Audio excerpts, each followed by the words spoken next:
You're listening to 772 Sports, a local Treasure Coast sports podcast highlighting everything from Little League to the NFL. Here are your hosts, Curtis Carpenter and Mike Higgins. Welcome, everybody, to episode number 8 of the 772 Sports podcast. This is Curtis Carpenter. I'm here with Mike Higgins. What do we got for him today, Mike? Yo, so we're going to run down some high school football, right? Yeah, we got a couple great guests. Yeah. And excited about that. NFL's in midseason, and what else? A little NBA and NHL action. Yeah. And then maybe touch on some MLB MVPs for a second. That sounded like a question, not a statement. That's a question to you. Yeah, let's do it. You run the show. I'm here to help fill some time in. All right, here we go. We're going to start with a little Treasure Coast chatter. We're going to chat with not only Mickey Groody, the head coach at John Carroll, but also Matt Parris. Yes. With Vero High School. So here we go. Treasure Coast chatter. All right, everybody. We have head coach for John Carroll High School, Mickey Groody, on the line. How are you, Mick? Good, man. I appreciate you guys having me on. Yeah, thanks for coming on. We I think this is our 8th episode of the podcast. Yep. We talk about John Carroll football every week.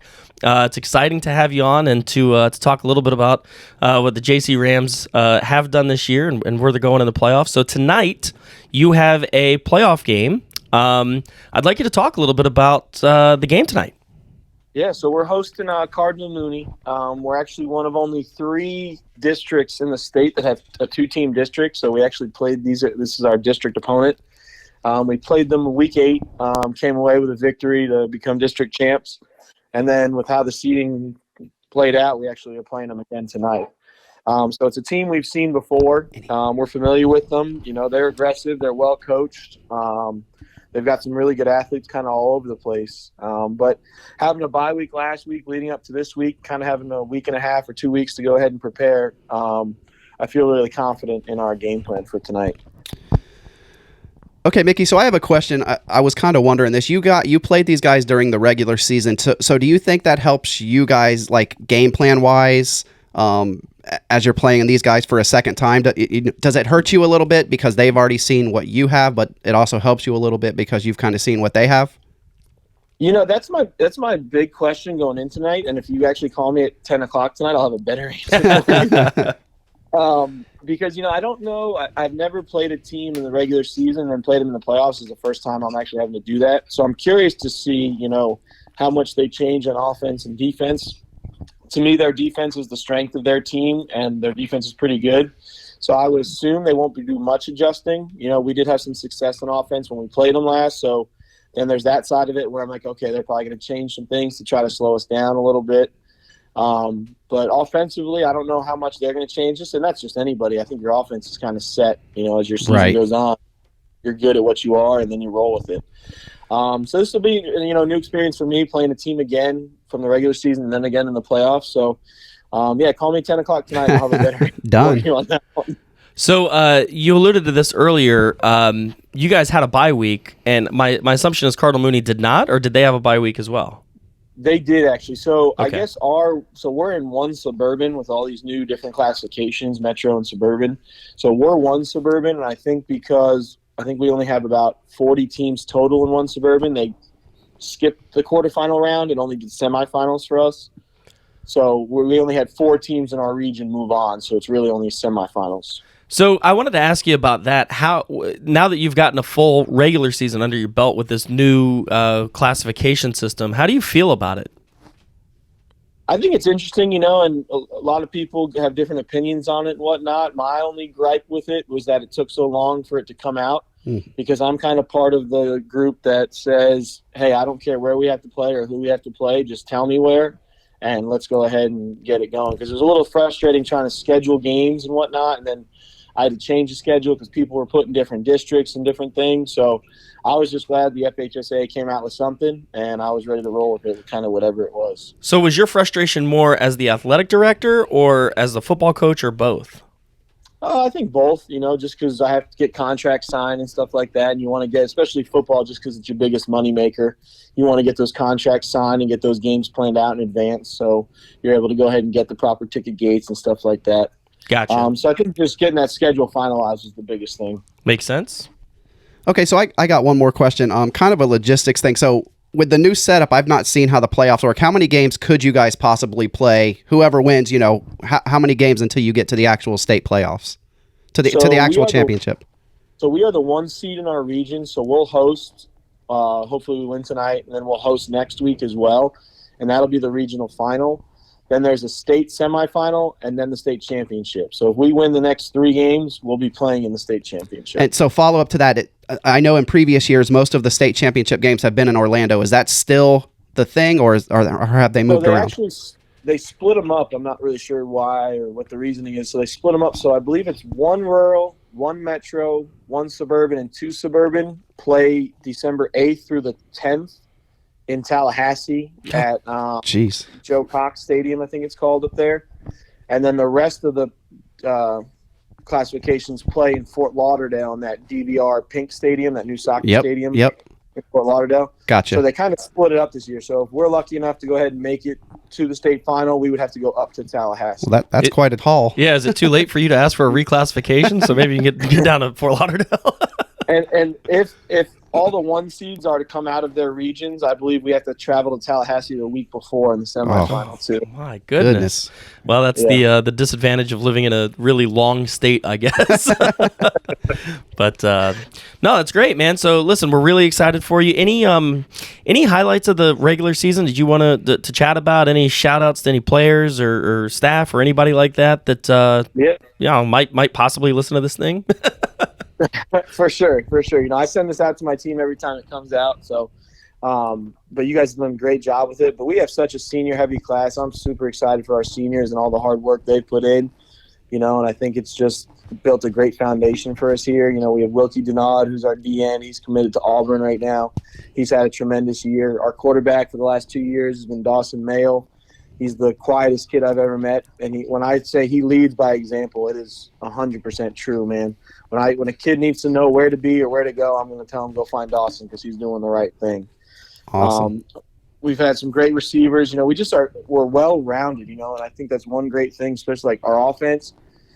I think we have just as much rushing yards as we do passing, so we don't favor one or the other, and I think that's what teams have a hard time adjusting to because – like Vero has the Dre kid who's really good at receiver, so teams are going to game plan for him. Our receivers all across the board are, pretty equal, and they're all really good. So I think it's tough for teams to go ahead and kind of game plan for us just because we're so well-rounded.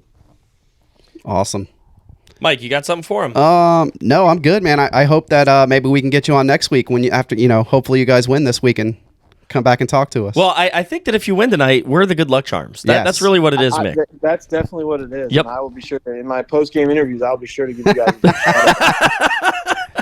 Well, awesome, man. We're always rooting for you. Very happy and proud of what you've done down there at JC. You've really revitalized the program. Again, for those of you listeners that don't know, Mickey is the athletic director as well, and we'll have people from their baseball team on and all that. But just every athletic thing that they have there is truly amazing. And Mickey, you've done a great job, man. And again, thank you very much for coming on, and good luck tonight. And hopefully, we're talking to you next week because you won. Appreciate it, guys. Thank you for having me on. Thanks, Mickey. All right, man. See you.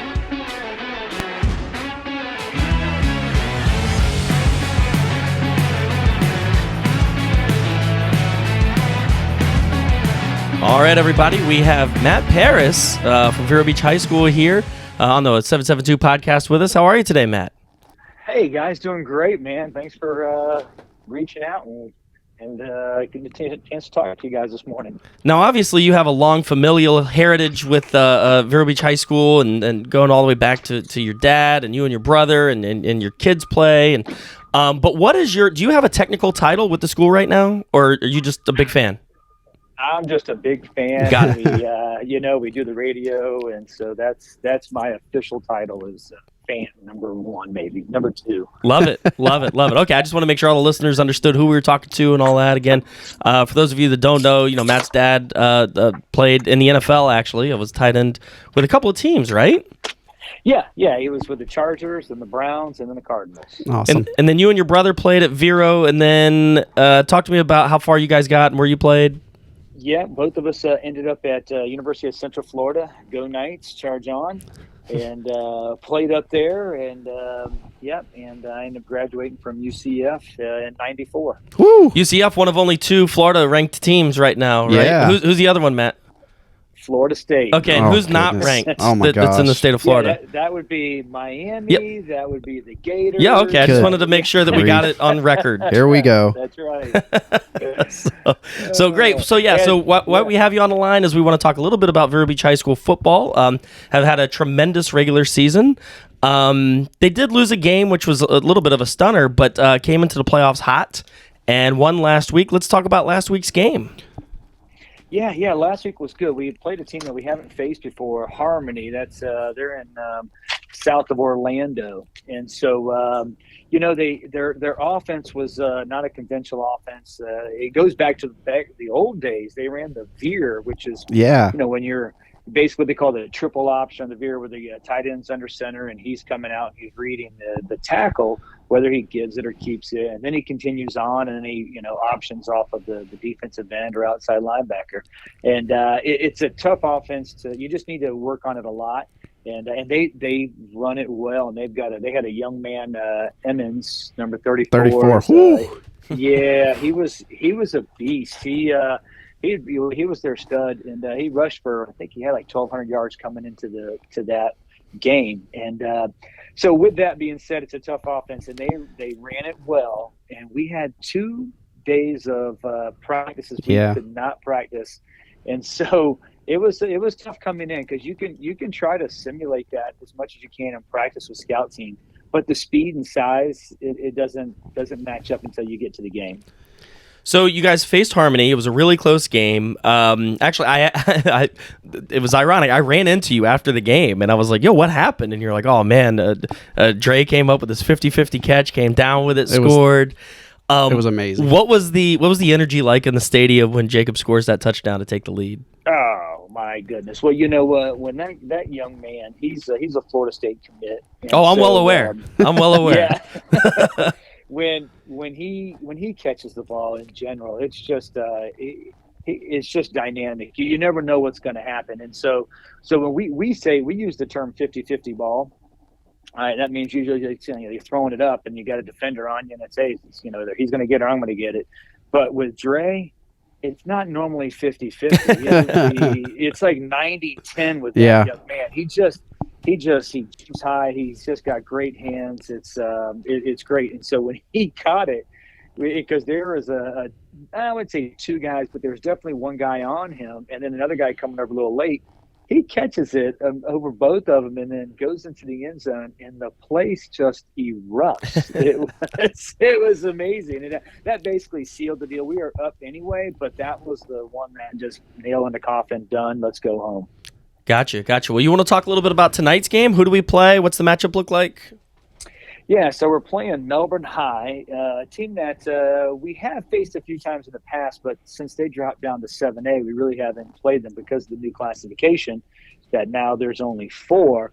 Basically, the 7s, a lot of the 7s and the 8s are combined. So they're going to be tough. Their offense is very similar to us. If you looked at it, it would be they spread them out, whether they go 2 wide on each side or trips on whatever it might be. Quarterbacks in shotgun. They got a quarterback that can sling it. He does a good job. He can also run it really well. And then they got a running back who's an over 1,000 yard this year rusher. So they've got some dudes. It's going to be tough. And they're coming in with a 9-2 record. Their only losses were to Lake Mineola and Cocoa. And of course, Cocoa being a powerhouse. Yeah. But everyone else they've handled pretty good. And they beat Centennial, and Centennial's not a bad team. Although watching the film, I know Coach Watkins down there is shooting himself because they really should have won that game. There was 4 times in the first half that they were, if they're not inside the 20, they're inside the 10, and they only came away with 9 points. Oh, wow. And so they were able to march up and down, but then they had a pick 6, Melbourne did, but then I think Centennial got a scoop and score on one. But their offense is good; they can move it, and then they got some really good guys on defense. They got a couple of D linemen that they get after it, and a couple of linebackers that they blitz from different angles. They'll come and put some pressure on. So that it's going to be a challenge for Vero tonight. I can tell you that. Okay, so I have some questions for tonight. Last week they went with the two-headed monster at quarterback. Was that always the plan for them to switch back and forth? It is. So you've got junior Jake Whiteley, and Jake knows the offense probably better than anyone except for Lenny Jankowski. Right. He is you talk about being a gym rat. Well, this kid's a film rat. All right. He watches more film. He knows the offense. Okay. Right. But with that, Jake's 5'9", 135 pounds. Right. That's what I. So he can get it to the different guys, and he knows the offense. He knows the players that's supposed to get the ball. But there's not really a threat for him to run as much. Right. Where then you bring in E.J. White. Now he's a 6'3" freshman. He's big, a big boy. Yeah, and he is athletic. And here's my prediction.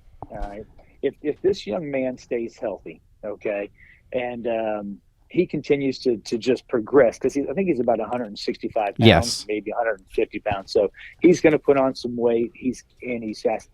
He might go down as one of the better athletes to come out of Vero Beach High School. That's quite the statement. That's a big statement. And I know, and I'm throwing it out there. When you watch him, there's not many freshmen that can do what he's done. I mean, he starts at cornerback for us, or he did, until our starting quarterback went down. But he was starting at cornerback and becoming one of our lockdown corners as a freshman.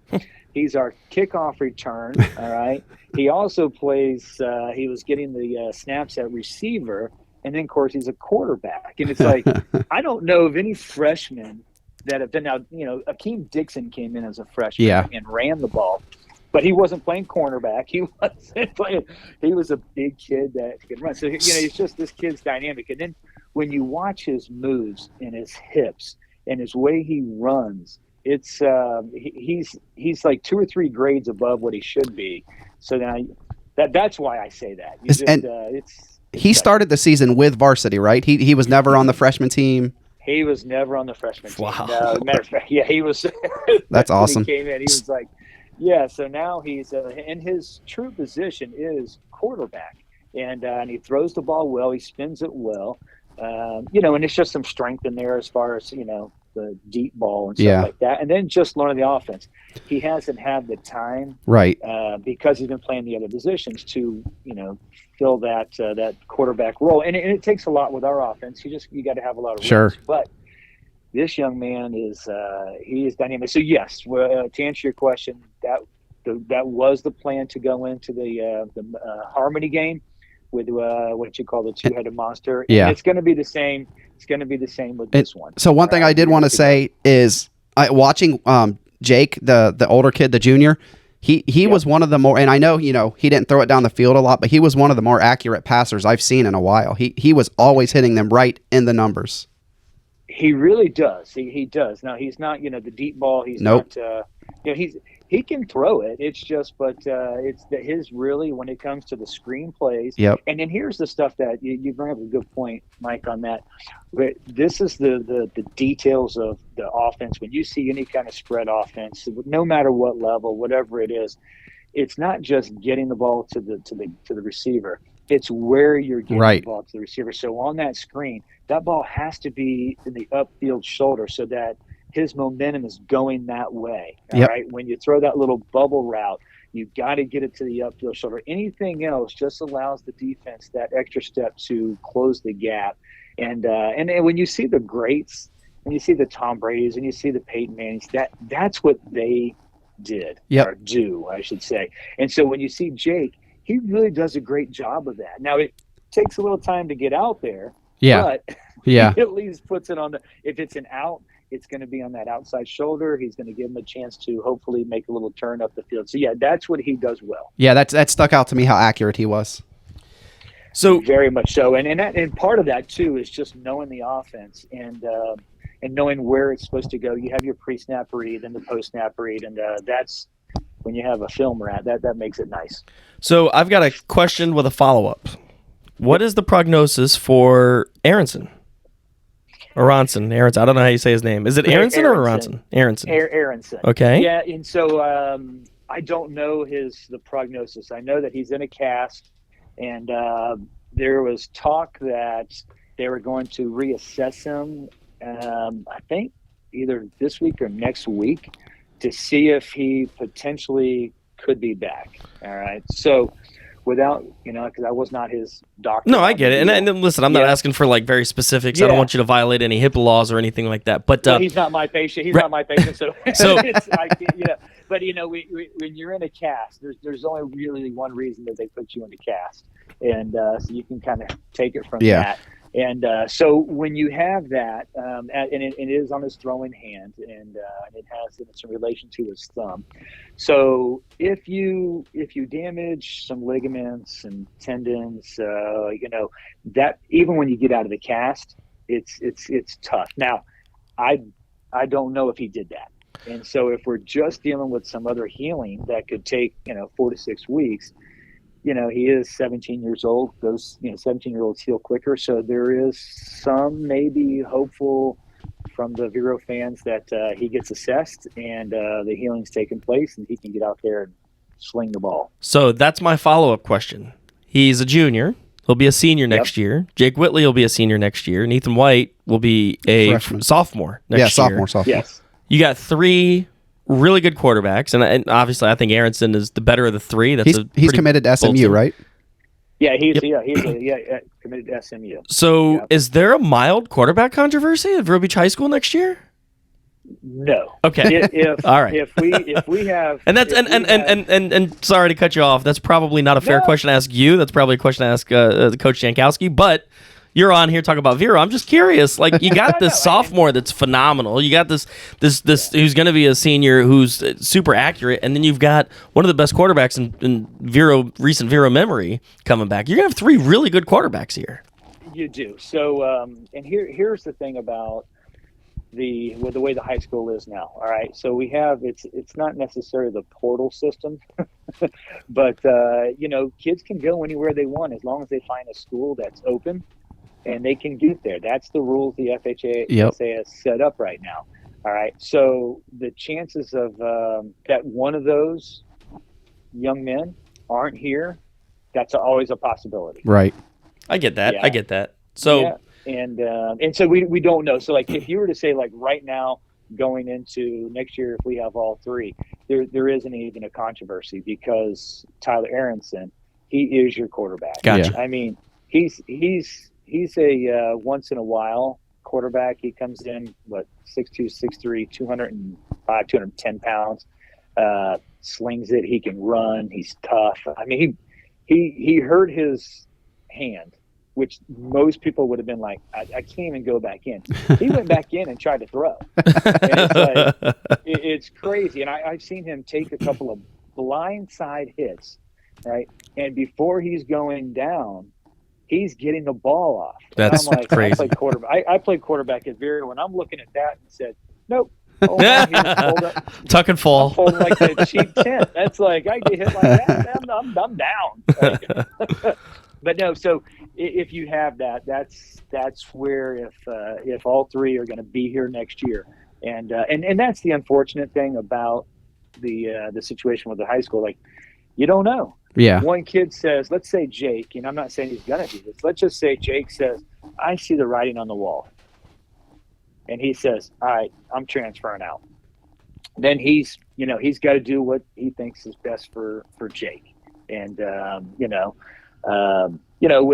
EJ being a sophomore, maybe it's a little less likely, but, right. Jake's going to be a senior. Tyler's going to be a senior. And, but they're, Tyler is transferring also.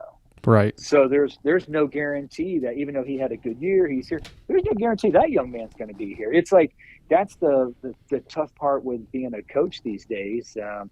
We haven't seen it as much in our area because you basically have there's a handful of schools, really only a couple schools. But you go down south when there's like tons of schools everywhere. These kids it's like every year they're transferring and it really makes it tough. I mean, if you're a coach, what do you do? Yeah, I So can't anyway, imagine being a coach right now at any level. I mean, in the college level, we talk about this all the time with NIL and transfer portal, and not that there's NIL that I know of in high school. There's definitely that open seat transfer option, and yeah, you're right, man. We see kids. I mean, you know me, I'm a big baseball guy, and I see high school kids moving left and right on baseball teams, and it's like, man, this is wild. But it happens. It's the reality. It is, and this is what it hurts. It hurts your program in general, and I'll tell you why. It's if you guys can hear the dinging, let me turn that off. The overall program. So what you have, Vero Beach High School. Vero Beach is like one of the unique high schools in the state. All right, we're the only team in South Florida that sells season tickets. I mean, it's nuts. You go on a Friday night, and it's awesome. Well, we get that, and we have that because we had generational stuff, like you said with me, going back to my dad, and so my dad played, my brother and I played, my sons played, and my nephews played. So we got, but that's not just us. There's like generations. So you've had ticket holders going through. All right. Because you have everyone coming and playing, you have all that. When you have these kids transferring in, okay, they're not necessarily from the community, all right, then the program hurts because you take a kid that's a freshman. All right, now he's gonna bide his time. He's gonna maybe get some play time as a senior. All of a sudden, a kid transfers in that's head and shoulders better than him. Right. Now he's out, and so that's what happens to the program. Yeah. So, and I'll just give you an example. I was talking to a guy, Dr. Phillips up in Orlando. Yep. Ken Griffey Jr.'s kid played there. Yeah. We were up there playing them in the third round of the playoffs, and I was talking to them, and they had 26 kids on their roster. This is before the Florida High School Athletic Association opened it up. They had 26 kids on their roster that did not play on the team the year before. So I asked him, I said, how is that possible? He goes, listen, the schools are so close. All you have to do is you just move into an apartment literally across the street. And now you're in our district. Yeah, I mean, they literally go from one area. I mean, it's easy. Well, now you don't even have to live in the district. It's open seating, so you can just go anywhere. Have to live in the district. But he made the comment. He goes, it's gonna hurt. It hurts the program overall because you lose that, and then the kids the families, and then it's a generational thing. And so you start losing that. So I don't see that being a good thing for the overall program. But it is the rules. So if you want to compete, the rules. You gotta do it. Yeah, it's collateral damage from, again, we talk about this all the time, taking an axe where you need a scalpel. It's collateral damage from something that probably has a minor benefit, but the the damage is worse than the help. So. Well, you do, and then you just get like I said, you go down south and you hear the rumors and all the stuff about recruiting, and you have literally schools will have recruiters. Absolutely. And these guys. Well, if you look at what happened in Martin County got in trouble this year with two of their coaches. There were some transfers that came in from Port St. Lucie, and Martin County is a closed school, so they had to have addresses. They had to be living. Oh, wow.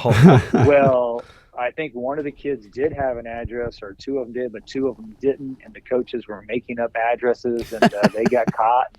Not only did they get suspended from the team, but they actually, and again, this is something, I'm getting this from, you read it online and stuff, and but I think they even got suspended in their jobs. Yeah. So it's like, it's nuts. It's like, but, where you get...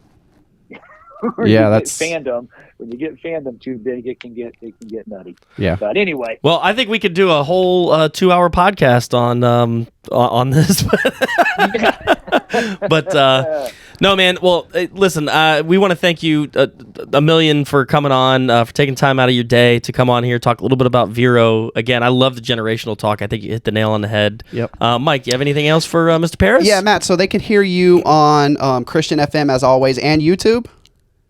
Yeah. So they're tonight. We'll still be doing YouTube. If we go forward, the state just has some ridiculous stuff. I know from broadcasting the baseball games, it's impossible. Yeah, so it really is. So it's like So like even for us to be on YouTube, it literally is costing us like $500 or something like that just to air the one game.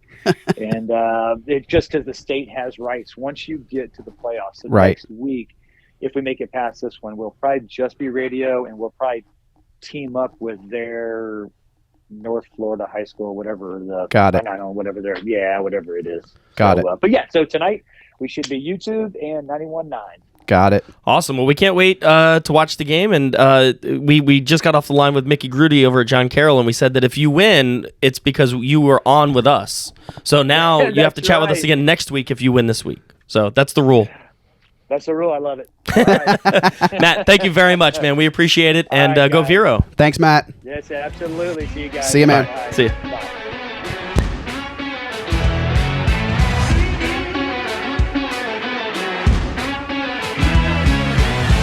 Well, we want to thank Mickey Groody and Matt Parris from John Carroll and Vero Beach High School, respectively there.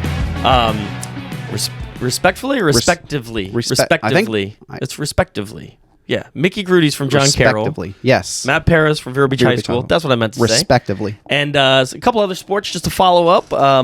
Unified. Do you know anything about Unified, Mike? Have you ever heard of that? I follow it because of Stephen Bird. Stephen Bird is the head coach for the Unified Sport. So basically, they take half of the team is mentally or physically challenged students, and the other half of the team is able-bodied students, and they compete in different sports. And they won the flag football state championship a couple of months ago, and they just won their very first ever bowling state championship. I think they have 6 total state titles now. Unified does, and just a big shout out to my buddy Birdie, and he's doing a great job over there. And I'm telling you, when it comes to unity and inclusivity, Vero Beach High School does a great job with it, and Stephen Bird handles that better than anybody I could ever imagine. I couldn't think of a better person for the job. So. I could tell you 10 million great stories about the guy. He's one of my best friends. My best friend since I was about 9 years old, 10 years old, and he's just doing a great job. We wanted to send a congrats out to them. The swim team had a couple of state finalists that just competed last week, and I know Henry Hazel's won, and I can't. Shields is one of the female swimmers. They were both there, and I know that there were a couple others. I apologize for not remembering their names. And basketball season starting soon, or maybe have just started. I think it's starting soon. And baseball's coming up in about a month, so we're gonna have some more. Regardless of what happens with football here, we're gonna have some more Treasure Coast chatter stuff for you in future episodes. We're ready to go. All right. Love it. So that's it from Treasure Coast Chatter. Up next, we're going to talk a little Major League Baseball. You ready, Mike? Let's do it. 772 Sports is brought to you by Vero Beach Social Media, your local digital marketing agency. From Facebook advertising to graphic design to podcast production, Vero Beach Social Media has you covered. Contact them today at 772-999-6636 or visit VeroBeachSocialMedia.com. College football Gridiron Gab. All right, everybody, welcome to Gridiron Gab. This is our college football talk, and I always like to say it's Mike Higgins' favorite subject to talk about. I don't know if it is this season, though. What's up with Miami? Well, I guess it's a little bit of a transition. You're like, I kind of thought this would happen. No. I want to go back. I want to read the receipts on. Let's read them. Taylor Van Dyke was going to be a Heisman guy, and he's been hurt all year, man. There's not a lot he can do about that. It's just been a bad year all around, But they're 5-5. They could still make a bowl.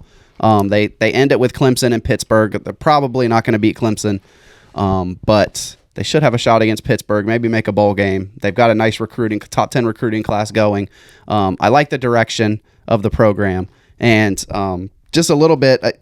The other day there was some parents chirping around on Twitter about playing time for their kids at Miami. Oh my gosh. Mario Cristobal came out on his national show on Sunday and basically said a parent is free and welcome to pick up their son if they're not happy with their playing time, period. I like that. Dude. This isn't Little League. I mean, listen, in Little League, I get it. Like, everybody's got to play.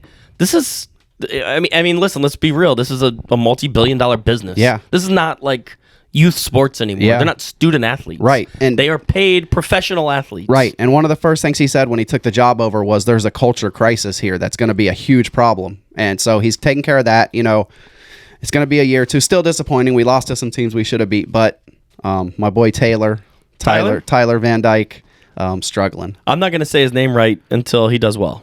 Yeah. Well, That's deserved. He may not see time at quarterback at Miami again because Ja'Cory Brown is really good. You'll be able to see him on a national stage this week at Clemson, and then that'll be his first true test. So, well, we'll see what happens with that. What I want to talk to you about is we have a top 4 in the playoffs. Yep. We have Georgia. Yep. Ohio State, Michigan, and then the old Horned Frogs, TCU, coming in at number 4. How do you feel about that, Mike? I mean, I'm okay with it. I've seen kind of a little bit of chatter about TCU maybe not belonging, but okay, who take their spot?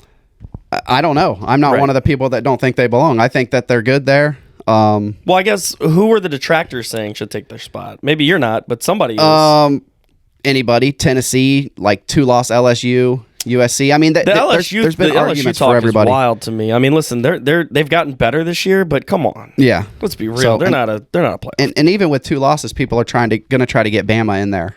Well, always. I mean, I know Tennessee kind of got smoked last week, but they're probably the best option. If you had to take TCU out, listen, they're undefeated, they're in a real conference. It's not like it's UCF playing powder puffs every week. I mean, this is a team that's winning games. Yeah. I'm like you. I don't see why TCU shouldn't be number 4, but I mean, if they're not going to be, it should be Tennessee. Yeah. I would be okay with that. But I'm a big believer in TCU should be there. Yeah. I mean, until they lose. They're 10-0. That they beat Oklahoma, who's ended up not being very good. They beat Kansas. They beat Oklahoma State. They beat Kansas State. Those are all ranked teams. How can you tell me? Yeah. That they don't, how can somebody say they don't belong there? And then they play Baylor this week. Yep. And then Baylor they'll probably smash. Then they got Iowa State. Okay. And then they got Big 12 championship game. Yep. Which who will be in that? That is not decided yet. Okay. TCU is definitely in. The other one is not decided. Gotcha. It's probably Kansas State would be my guess. I would say Oklahoma State. I don't know their divisions that well or how. Yeah, me either. That really works, but it'll be another ranked team that they have to beat. Yeah. So yeah, if they go undefeated, man, they're in. Yeah, I agree. All right. So yeah, I just wanted to get your take. I mean, obviously Georgia, Ohio State, and Michigan are all deserving. I mean, there's no argument there. No. Yes, and then what happens when Ohio State or Michigan beat each other? One of them's going to win next week. That's true. Yeah. So that's going to be one of those teams is going to move up. An LSU or a Tennessee or somebody. Hopefully. Yeah. I mean, I don't see the LSU love like you're saying, but I mean, and listen, we'll get into Florida State here in a minute, and they're better than they've been. But I mean, if you lose to Florida State, like, do you get to play for a national championship? I don't know. I don't know, man. Yeah, I don't know. Anyway, so let's transition into that. Do you want to Florida State? Sure. They're a lot better than I thought they were going to be this year. Like I said early on, I didn't have any expectations for them. My only real goal for them was to be bowl eligible. They have 7 wins. Yeah. So I'm happy with that. They're probably going to get their 8th tomorrow. They're going to get 8. They could get 9. I mean, they're probably going to beat Florida. I think right now they're touchdown favorites. And then their season basically ends. So if they go 9-3, I mean, again, for somebody with no expectations, this far surpasses what I think any legitimate, realistic Florida State fan would have expected. I'm really happy with the way they're playing. They're actually ranked. They're number 19 right now in the country. Yeah. I expect if they beat Louisiana and they beat Florida that they'll get into a really good bowl game and they'll have a really good matchup in a bowl. And if they win that, listen, not only is it a great year because now you've got double-digit wins for the first time in what feels like an eternity, but that's a great recruiting tool for Mike Norvell. You come in and say, hey, listen, I took a program that was in shambles. Yep. We got to 10 wins. We won this bowl game, and again, this is way putting the cart before the horse. But 10 wins, we won a bowl game. I got Jordan Travis, who looks like a superstar right now. Yep. Why aren't you coming to Tallahassee and being a part of this great thing that we're building? I mean, you could go into somebody's living room and really capture them. Yeah. If you do all those things, and 7 of the 10 steps have been done. So they're there, man. They're really close to getting back on the map. Again, they're not on the map yet. Don't get me wrong. I'm not saying that Jordan Travis should win the Heisman or that Florida State should be in the national championship or anything like that. I'm not going that far. But I'm just saying that the trajectory is there, and it's a sigh of relief for Florida State fans over the last decade, which has been really bad. Yeah. So it took obviously how it's going. It's good. Like the way Jimbo left that team to where Norvell's built it to is really pretty impressive. I think I wasn't a big fan of Mike Norvell when he first took over. Well, we talked about it. If they have a bad season, how long do they let Norvell go? And I think my argument to you was you're stuck. Yeah. You can't have this carousel of coaches. And so far, again, on whatever today, November 18th, 2022, so far, Norvell has shown, hey, man, he might be the guy. Yeah. Which is great. But like you said, I mean, if you weren't a Norvell guy going into it, I don't know. Has he sold you on him?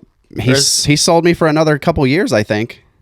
And I'm not in that corner, so I don't know how you guys feel about it. Yep. He had some terrible years, but this year looks pretty good. Well, again, it's kind of tough. It's kind of tough when he came in. He had a COVID year, and then he had a class that wasn't really his. And now, I don't know how many recruits he's had that are actually on the team now, but we got to be getting into the Norvell years. Yeah. And again, they just look good, man. Yeah. I mean, listen, if you've listened to this podcast in the past, I've talked a lot of trash about Florida State over the last few weeks. But the reality is they're good. Again, they're not great. They're good. Yeah. And that's good enough for me. Yeah. So that's my Florida State take. Are we going to talk about Alabama, and is that dynasty over?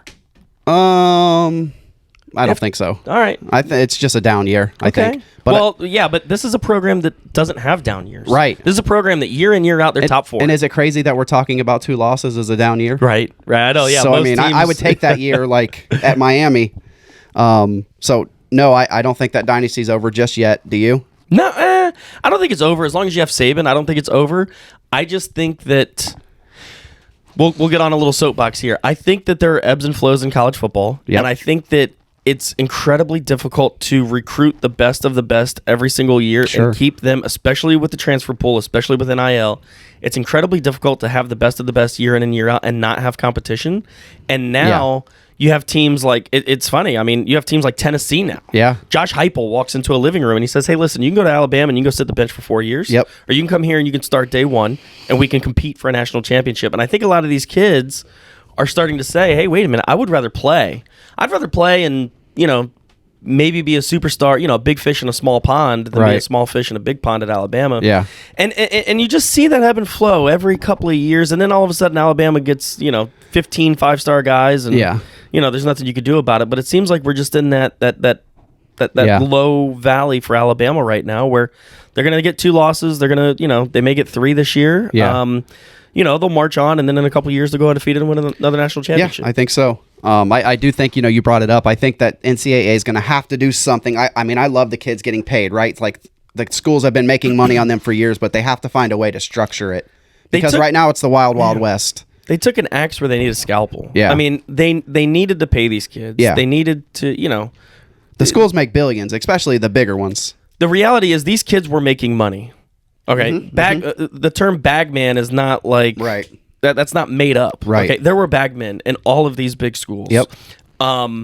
So all they had to do was figure out a way to make bagmen legal. And what they did was they made, and I know I crap on John Ruiz all the time, but they take billionaires now and they're like, all right, fine, we'll pay you millions. Yep. Bagmen weren't given millions. Maybe 100,000. A couple 100,000. But like we're talking huge multi-million-dollar deals now. And it's just, it's too big. They got to figure out a way to rein it in. Yeah. So that's that. So I guess I'll try. I got on Ruiz in Miami, and all of a sudden, no, I'm good. I'll stop talking about it. I really like Ruiz. If we're going that direction, we're going to pay him. He's a lawyer. He does it the right way, but he's loud about it. Yeah, he is loud about it. So he's loud about it. So when you lose guys, like we lost Rashada to Florida on a commitment flip, right? It's on social media. So my question is, did Ruiz not offer enough? I don't know. Well, the word on the street is, and I don't have sources for this, but Miami had a certain amount that they were going to offer him, and that's it. Got it. And then Florida came in with more, and Miami had 2 quarterbacks committed, and they said they're fine with Emory Williams if Rashad is going to go. They're not going to give him $4 million, guarantee $1 million a year or whatever. That's word on the street. I don't have any sources with that, but that's what was said. So, Gotcha. All right. Well, what else do we have here? Jimbo. Jimbo. We talk about it every week. I just, dude, they're not. They have 3 wins. 3 wins. They can't make a bowl this year. They're gonna win this week against UMass, and then they're gonna lose to LSU. Well, even if they beat LSU, it's 5 wins. That's you 4. need 6, right? Yeah. You need 6. They're not going to a bowl. No. So Jimbo Fisher comes in, top recruiting class every year. Again, talk about paying guys. Jeez. I mean, they are paying guys. Jeez, dude. And they can't make a bowl, Mike? I mean, I'm not. This is a team that on paper should be fighting for a national championship every year. I mean, you see they have a top 5 recruiting class. Again, they're paying guys to stay there, so they're not entering the transfer pool. The formula is there, and they can't make a bowl? Yeah, man. They're I mean, I wonder how Jimbo Fisher feels that the team that he left in shambles has 4 more wins this year than his team. Like Florida State has 7 wins, Texas A&M has 3. I don't get it, man. So, is he gone? Are they keeping him? Is it a money thing? We talk about this every week. We're beating a dead horse. Yeah, we are. It's just getting worse and worse. We won't spend too much time on it, but he has to be gone, right? They're gonna dig deep. But then at the same time, you could say I don't know how he's gonna be gone. Yeah, that's a boatload of money. Yeah, they said they'll raise the money. There are guys out there that said we'll pay for it. So I don't know, man. It would be funny if he got bought out by 2 big programs and can't keep a job. Yeah. What kind of pull does he have? You know what I mean? Like he left Florida State in shambles. If Texas A&M fires him, he's leaving A&M in shambles. Yeah, what program would want that guy? I mean, somebody will take a flyer on him, I'm sure, but not for no $100 million guaranteed. No, or whatever it was. Heck no. So, before we get into the pick'em, I do want to say, are you ready to do pick'em? Well, I have one more thing. Yeah. The state of Florida now has 2 ranked teams. 2. UCF and Florida State. Yep. There was a time when we had none, right? None. Yeah. Yeah, that's not good. So at least we're getting better. Yeah, we're getting better. I think Miami can pick up the slack a little bit. Florida can pick up the slack a little bit. I think the whole state of Florida as a whole is going to move in the right direction. It seems like Florida has their guy. Billy Napier seems like he's that guy, but we'll see. They're not having a super great year, but no, they're not. They have a really, really good recruiting class. So we'll see. Yeah. All right. So what do you want to get into? Oh, I want to get into pick'em, but I did want to say, I know you saw the tragedy in Virginia with the 3 kids that got shot. That was a crazy story, and I just wanted to say that my thoughts and prayers are going out there. Yeah. They've canceled their last home game this week, which they probably should have, and they're going to do a memorial for those kids.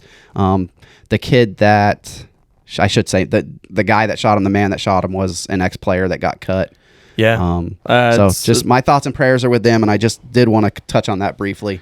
I mean, it's tragic, and we do this podcast and we talk sports, and it's a lot of fun, but it is extracurricular. I mean, there are much bigger things in life than tossing a ball around and getting tackled and all that. And I mean, our thoughts and prayers are definitely with the folks at UVA and Charlottesville and the football players and families and all those guys. I mean, it's just a really, really, really horrible tragedy. Yep.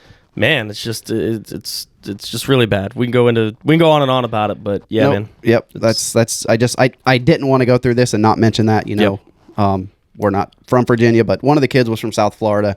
Yeah. So we've got good family friends from Charlottesville, and they're UVA it had to rock and all that community, man. Yeah, it's terrible. So all right, pick'ems. Pick'em time. All right, best time in the world. Let's turn it up. All right. You usually handle this. I don't have anything written down. So. I do. So week 10 and 11. We haven't met in 2 weeks. We had a hurricane last week. Man, it doesn't seem like a week ago, does it? No, I know. It seems like more, but not quite. It's like I don't know. But week 10, I had me at 5-5. Or did I have you at 5-5? You had somebody at 5-5, I guess. No, I don't know. I have these wrong. I had you at 5-5, me at 4-6. Okay.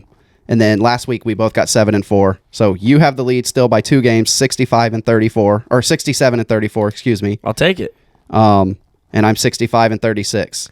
So that's 101 games. I'm not a rocket surgeon, but 67-34 is 101. So I'm at about a 2/3 clip. You're good. I like it. You're good for 67% for not following.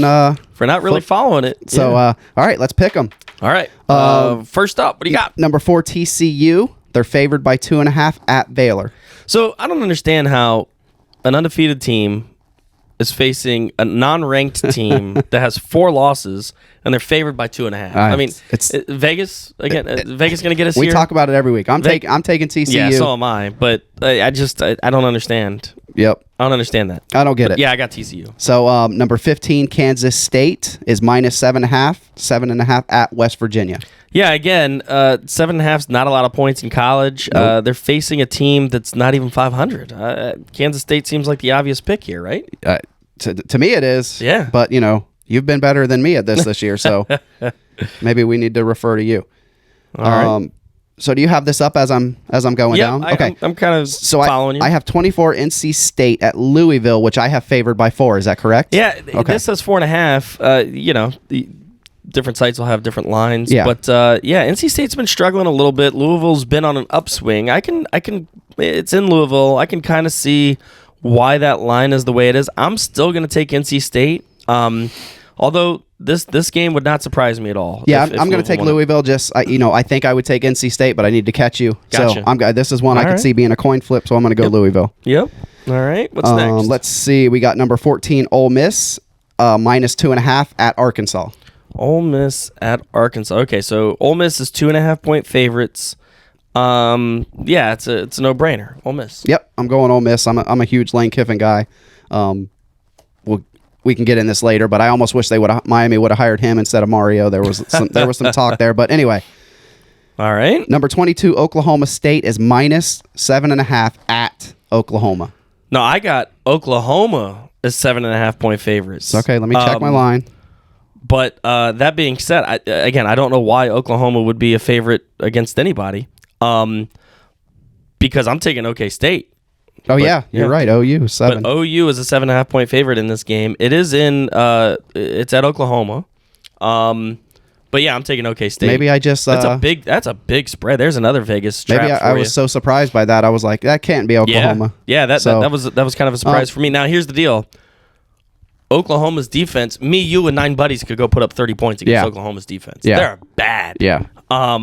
So yeah, I think Oklahoma State's going to pop 50, and the question is, can Oklahoma score 51? I don't think so. I'm going to take Oklahoma just because, again, I need to catch you. Yeah. I also think this is kind of a could go either way game. Well, it is a rivalry game. I mean, so it is. I could. Yeah, of course, when two teams like this play each other, obviously anything can happen. To be clear, Oklahoma's been terrible this year. They're probably going to lose. I got it on record, but I am taking them. All right. Because I need to make a move. Well, this could be your make or break moment. Number 7 USC is minus 2.5 at UCLA. Number 16 UCLA. That's going to be a fun game. I'm going to take USC. Me too. But man, that's going to be a fun game. You got to stay up a little late to watch 8 o'clock. Yep. West Coast game. But yeah, that's. I'm taking USC. We'll take them. I like it. I'm taking USC as well. Number 10 Utah at number 12 Oregon. Oregon's favored by 3. This is going to be another fun game. This is one I will not be watching because it starts at 10:30 at night. Yeah, Utah and Oregon. I'm going to take. Let's see. It's in Oregon. I was going to take Utah, but. Yeah, I'll take Utah. I'm going to stay with Utah. It's going to be a great game if you could stay up for it. I'm taking Oregon. Yeah, it's one of those games. I'll turn it on while I'm going to sleep and. I'll be long asleep. Wake up at halftime and turn it off. Way past my bedtime. Yeah. So Florida, we do all 3 big 3 schools. So Florida is minus 14 at Vandy. I think Florida wins it easy. Yeah, Vanderbilt's just not good. Florida's not good either, but they're less not good than Vanderbilt. So yeah, I'll take Florida there. Okay, and then we have Louisiana at ranked number 19 Florida State. Well, I don't do it often, but I'm going to pick Florida State. After all that trash talking that I just had 5 minutes ago about how Florida State's back, I got to pick them. Okay, and then maybe Miami at number 9 Clemson, 19-point favorite Clemson. Yeah, I got to take Clemson. Got to. I'm going to take them too. But I think is this the first time I'm picking against them, but I do think Miami keeps it close. Yeah, I do. I do think 19's a huge spread, and I think that Miami can stay within a touchdown. So we'll see. All right. That's it. That's all I got. Pick-ems? All right. So just for the record, I'm 2 games up on you, but we have a few different here. We do. We do. We have 3 different in this week. You can take the lead, Mike. I could. Or probably I could not be going to happen. 5. I mean, I like your picks. Well, you don't like them that much. Yeah, we'll see. Yeah. All right. Well, that's going to do it from us for Gridiron Gab. Up next, we're going to do a little Around the Horn. We'll talk some MLB postseason awards. How's that sound? Let's do it. Here we go. Around the Horn. All right, this is our Major League Baseball segment, Around the Horn, and this will actually be our last Around the Horn until spring training starts, I think, unless we have a little free agency talk. Yeah, well, we might get to touch. Hopefully the Dodgers will do something that we like. Well, we'll see. We're going to spend about 4 seconds on a World Series recap. The Astros 1-6. I think that was my prediction, and I don't really want to talk about it anymore. No, man, I hate the Astros. But they won. You called it from the beginning. I think we both kind of seen the writing on the wall with that. But I guess congrats. All right. I don't know what to say. Screw him. I don't like him. Congrats to Micah. My youngest son is a big Astros fan, and yeah, I guess congrats to him. I don't care about that anymore, though. I want to talk about some postseason awards, Mike. Let's do it. All right, so last night they announced the AL and NL MVPs. The National League MVP was Paul Goldschmidt from the St. Louis Cardinals. American League MVP was Aaron Judge. We talked a lot about this in the middle of the season. Here's what I will say about Aaron Judge winning the MVP. And my mood kind of changed as the season progressed. As you are too, we're both huge Shohei Ohtani guys. Yep. Here's what I want to say about Aaron Judge's season. The greatest baseball player I've ever seen in my entire life got second place in MVP. That should tell you how good Aaron Judge was this year. Am I wrong in that assessment? Yeah. No, you're not wrong. You're absolutely right. Okay. Sorry, He was texting somebody. I don't know. Well, I was thanking Matt for coming on. He texted me and said sorry we went a little long. But anyway, yeah, no, you're absolutely right. I think Shohei's the best player I've ever seen. I saw some of the numbers and I can't believe Shohei didn't get a little more love. It was like he got almost no love at all, right? Well, he got 2 first place votes. So out of 30. Yeah. So he got a little love, not a lot. Not a lot. I thought he would get more. I thought it would be closer, but I'm perfectly fine with Judge winning it. I mean, for the next 10 years, probably Shohei's going to be in the conversation. So, well, it kind of reminds me of when LeBron James was like getting either first or second in MVP votes every year in the NBA. It's like, all right, this is the best basketball player in the league. He's going to be first or second. I mean, Shohei Ohtani is the best baseball player in the league. He's going to get first or second for the next decade. Yeah. If, depending, if he stays healthy and all that. But we'll start seeing a lot more of what I think. Well, not a lot more at the level, but I think we'll see a lot more people guys coming up try to do what he does, and we'll see how hard it is. Yeah, I mean, we haven't seen it in 100 years. I mean, people talk about, Babe Ruth did it. Babe Ruth didn't do it. Yeah. He was a pitcher, and then he was hit. a hitter. Yeah, there was like one season in which he had really good numbers in both, but he quit pitching to hit. This guy's doing both, and it looks like he's got no intentions to quit one at a high level. He's gonna get paid after next season. Yeah, well, the Angels are talking about trading him. I can't imagine what that haul will look like. Man. Anyway, so that's the MVP conversation. I think we're both good with that. Yep, I think and I think we both predicted Goldschmidt, right? I mean, he was probably clearly the winner. And great season, and his team made the playoffs, and there was really, who got second? Manny Machado, maybe. Probably. I didn't notice, but I think Arenado was getting a bunch of votes too. Which is kind of interesting when you see two. Yeah. So for those of you that are unfamiliar with the MVP voting process, riders from each city that has a major league team, or each team, that's why there's 30 votes, gets to vote. And when you see two players that are from the same team, it's pretty rare that you actually see one of those guys come through and win. Right. So because St. Louis is going to split their votes between Arenado and Goldschmidt, and we actually saw a little bit of that. Freddie Freeman got 4th and Mookie Betts got 5th. Right. And there were a couple split votes there between Freeman and Betts, both out of LA. So anyway, it is rare to see two players have stellar seasons and one of them be MVP, but Goldschmidt, I think, was obvious. Yeah, I think it was clear. Kind of transitioning over, Cy Young was American League Verlander, National League Alcantara. Do you have any problems with either of those? I don't have a problem with either of those. They're both very deserving, and I think we both picked them to win those awards. The surprising part was Alcantara was unanimous. And Julio Urias got 3rd. Unbelievable. So he had a lower ERA, and I think he might have had more wins. Oh, I'm pretty sure he did. So Alcantara, the reason why he won was because of his innings pitched. I mean, he was throwing 7, almost 8 innings every single game and winning, and with a low ERA. He had several complete games, right? I think so, but it was just surprising to me that you got 30 writers, all 30 voters picked Alcantara, and I was like, man, that's kind of surprising. And then Urias got 3rd.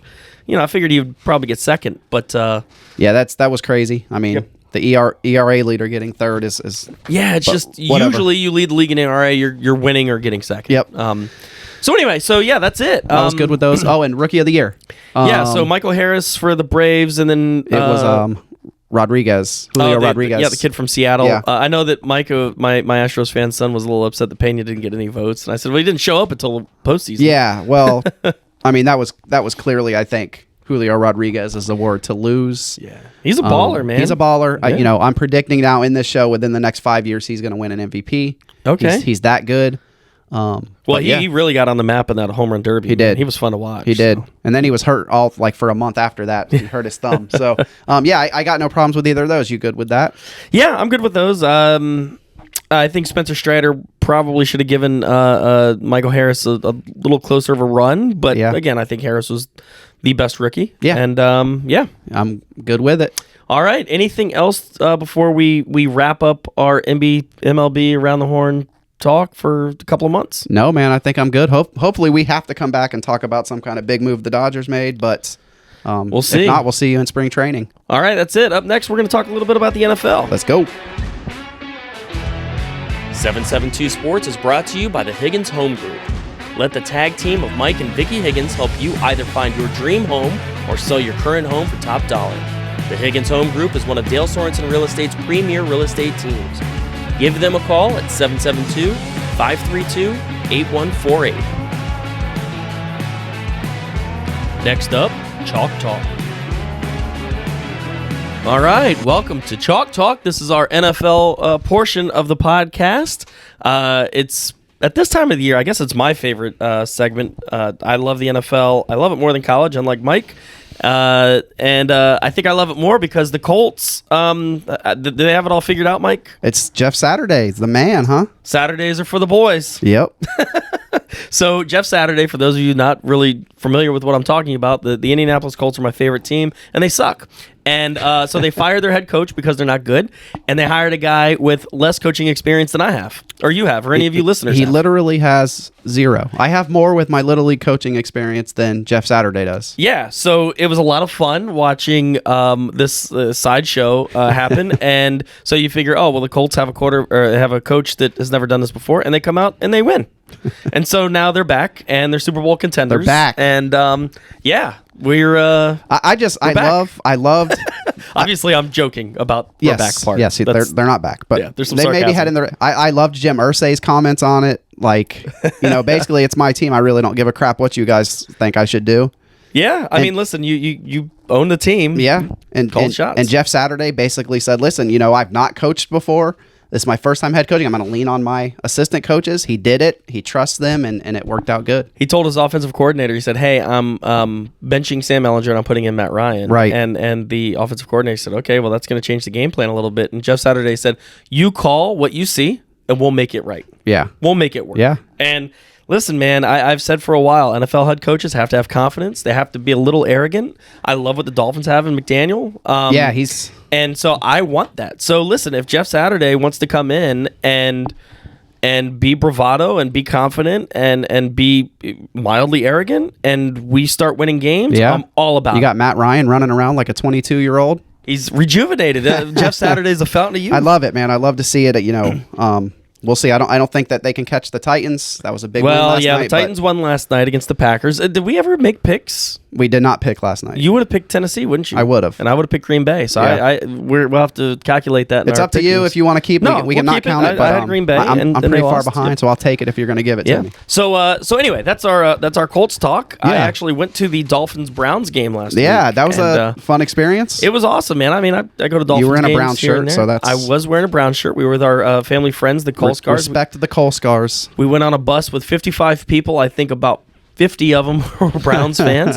Maybe 40 of them. But so it was kind of a quiet ride back. But man, we had a blast. And if you've never been on one of these bus trips, there's a postman. His name's Mark Zimmy, and he's been doing these trips for over 20 years, and I've gone on 10 of them, I think, maybe 15 or a lot. And man, I'll tell you what, you cannot beat the experience. Now, the bus ride down, there's food and drinks, or food and drinks. Yeah, there's beer on the bus, and he's got usually some sort of breakfast snack because you're going early in the morning. Then we get to the game and we tailgate, and he's got brats, and he's got a smoked chicken. He had brisket. He had all sorts of stuff he laid out. So you eat a little lunch, go into the game, have a good time, come back out. There's usually some leftovers and some more beer, and then you drink a little bit. You hang out for about an hour, and then you get back on the bus and sleep on the ride back. So now, so you pay for that, and everything's included until you get into the stadium. Everything's included until you get into this. So the bus trip, the food, the beer, and the ticket. is all included now. Whatever you want to do in the stadium's on Very you. cool. Very cool. But I think we paid $200 a person.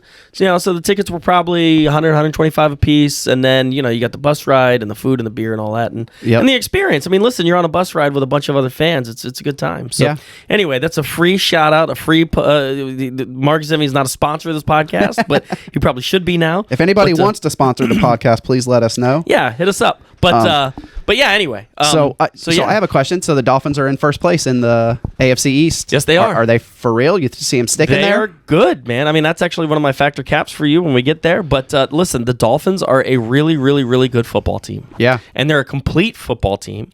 Now that they've got some running back help, oh my goodness, man. This offense, if Tua does for the next 6 or 7 weeks what he's done for the last few weeks that he's been healthy, listen, man, I see this team as a contender, like it or not. This team is good. Defense is legit, man. I didn't think that the Bradley Chubb pickup would be so good so quick. He is freaking good, man.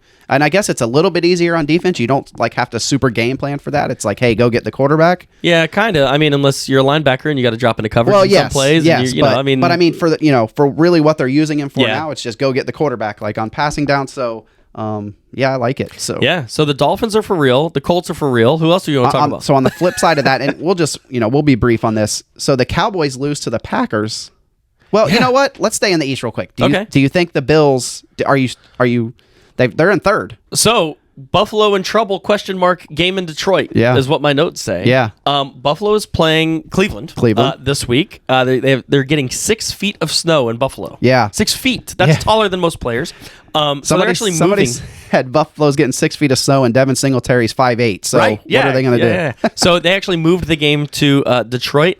I don't think Buffalo's in trouble. I actually still think Buffalo wins the AFC East. Are you still picking them every week? I'm still picking them every week. I'm picking them this week because I just watched a really bad Cleveland team on Sunday in person, so I can't pick them. But Buffalo. I don't think they're in trouble. I think that they showed that they're human. Yep. And they're definitely beatable. Again, they've lost 2 weeks in a row. But I still think they are the best team in the AFC East. Yeah, I think Josh Allen needs to get healthy. I mean, there's something up with his thumb? It's thumb or shoulder, or he's hurt somehow. He's got to get healthy though. There's definitely something mental there going on because he's taking risks that he should not be taking. Yeah. Again, when you've got a complete team like that, you've got to pull the Tom Brady. You've got to say on the 3rd and long when I'm in trouble, you just throw it away. I mean, Matt Parris talked about it earlier with the high school kid. He said, I'm seeing him get on the blind side and get rid of it, throwing it away. You got to figure out a way not to lose possession of the ball. Right. And Josh Allen just is lost right now with that. But again, I think that'll all get taken care of, and I do think the Buffalo does okay. All right, so that's AFC East. Yep. So I had another question. So I made a list. I wasn't really going in division, but I wanted to ask about the Bills. So before last night, I was going to ask you how we're feeling about the Packers. Right? They just beat a good Cowboys team. They're not good. All right, so they beat the Cowboys, and again, the old saying, "Any given Sunday." Yep. But man, Green Bay did not look good last night. No. And Rodgers had decent numbers, but we talk about defenses all the time and say, well, they're bend don't break. The Packers' offense is like that. Right. They'll get there and then can't get in there. Tennessee had like 6 starters out on defense. I know. I don't understand how you score 17 points in the NFL against a team with half of their defense being backups. Unbelievable. So I'm not high on Green Bay right now. Yeah, I'm with you. I was 24 hours ago, and then I watched the game last night. So just quick on this. The most surprising, we won't say for why or anything, but just your opinion. Most surprising team so far in the NFL this year? Giants, and I'll say Dolphins. Okay. I didn't expect that much from them. Good pick, though, the Giants, because you were super against them to start the season. Vicky, this is Vicky's part. She loves me again. And the most disappointing? Colts. And there's some personal stuff there, but I say Rams is... Yeah, Rams are disappointing, but I mean, you got to remember, man, there were some people saying the Colts are Super Bowl contenders, and they're 4-5-1 right now. In our preview show, we both had them like touching on winning the division and definitely making the playoffs. You had Tennessee winning the division. I had the Colts winning the division, but I had them in the Colts playoffs. going a little bit. And now that Tennessee won last night, even if the Colts are back and Saturday's this and Saturday's that, the reality is they're too far behind to really make a run. listen, if they go, what have they played? 10 games. If they go off and rattle off 7 in a row, okay, great. Yeah. But they're going to lose Sunday to the Eagles. They're going to lose more games. So, listen, they're going to be 500 at best. And that's just disappointing for a team that probably should have won their division. Yeah, I could see them getting a wild card spot, but we'll see what happens. So, and you say the Rams, but remember the Rams play in a pretty difficult division. They do, but so, 3 wins for the defending Super Bowl champions. They're on pace to be the worst, defending Super Bowl champion ever. Yeah, it's not good. That's for sure. So, so I had one more to ask you about. How are you feeling about Tampa Bay and Brady? I mean, he looked great last week. Yeah, so he's had 2 solid weeks in a row. I don't know, man. They're still not the best team in the NFC. I don't think. Are they their best team in that division, right? They're the first. best team in that division. Yeah. The question is, are they the best team in the NFC? I just don't think so. But then again, other than the Eagles, the Vikings. Yeah, okay. So Tampa is probably the 4th or 5th best team in the NFC.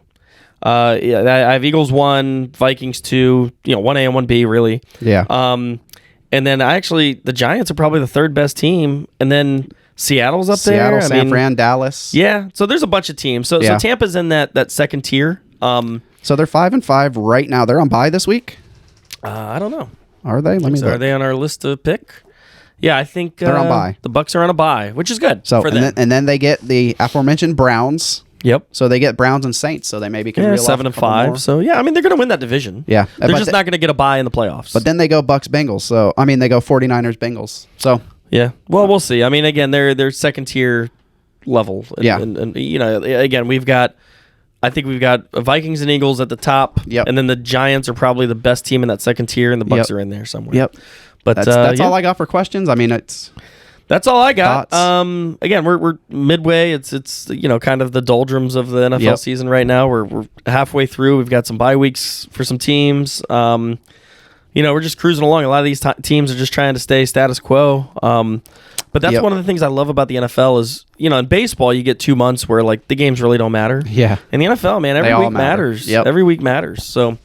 You want to do some pick'ems? Yeah, man. You got the stats? I do. So, thank you to Hurricane Nicole. We did not record last week, but we did make picks. Mike went 9-3, and I went 7-5 to shrink that gap to. I have a 1-game lead. And then last week, that was 2 weeks ago. 2 weeks ago we picked. Last week we didn't with the hurricane, and we didn't pick, but I said, because I make picks every week, I went 7-7, and I asked you how you went. And you said, I probably won 6 or 7 games. So I marked you at 7-7, just to keep us all even. Yeah.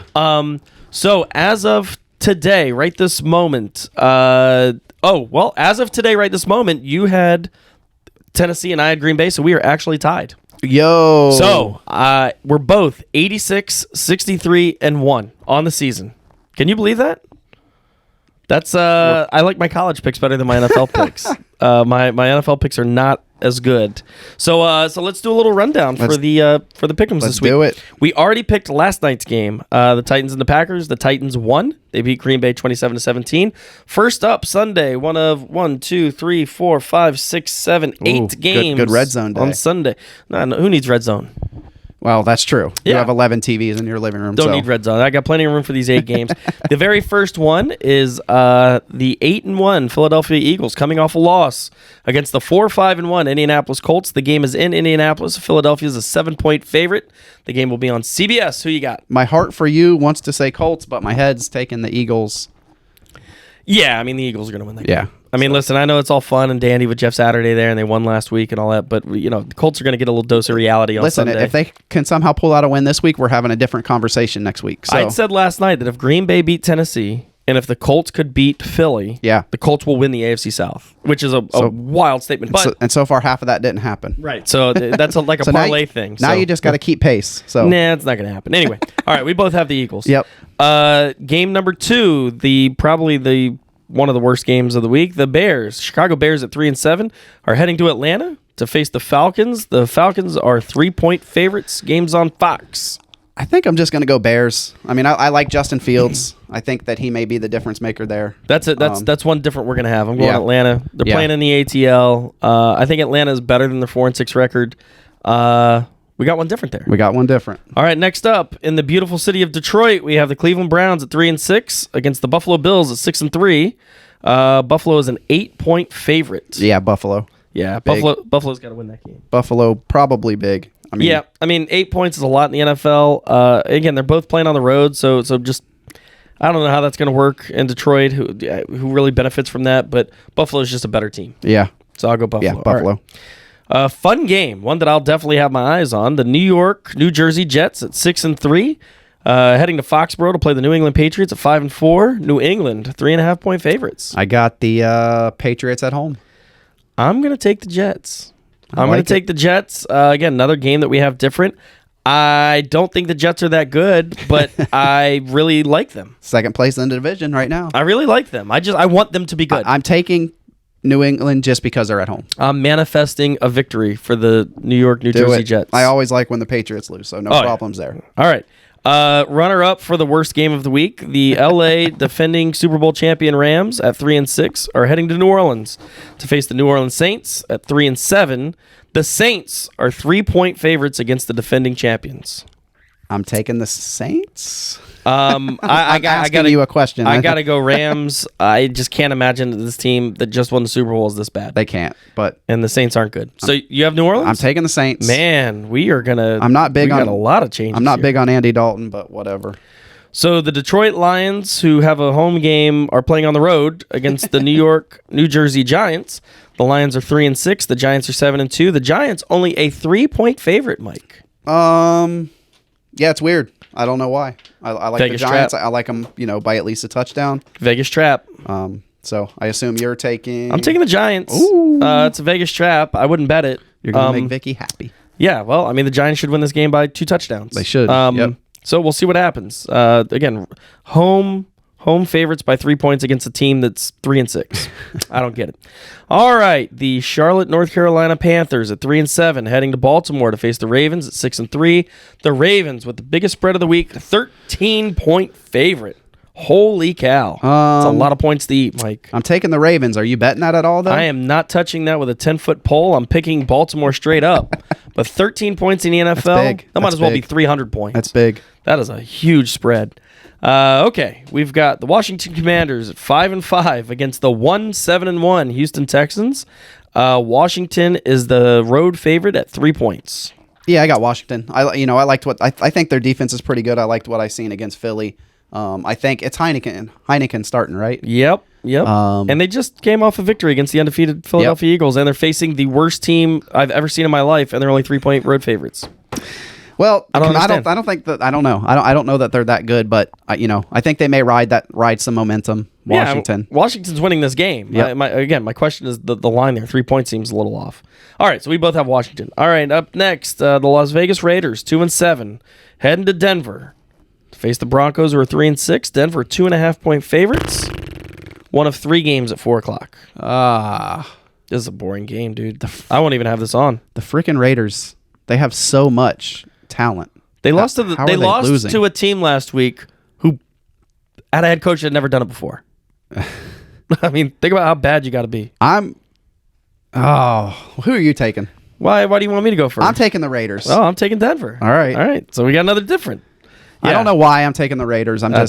You're taking the Raiders for the same reason I took the Rams. Is you're like, this team's got to be better than this. The talent they have is. I'm taking the Raiders. I'm taking the Broncos. You could probably. You might have a five game lead after this week. I saw Derek Carr crying on the podium post game, and I'm like, I'm never picking them again. I'm taking the Broncos. Okay. All right. Game number 2, possibly the game of the week. Yeah, the good Dallas game. Cowboys 6-3, heading to Minnesota to face the Vikings, who are 8-1.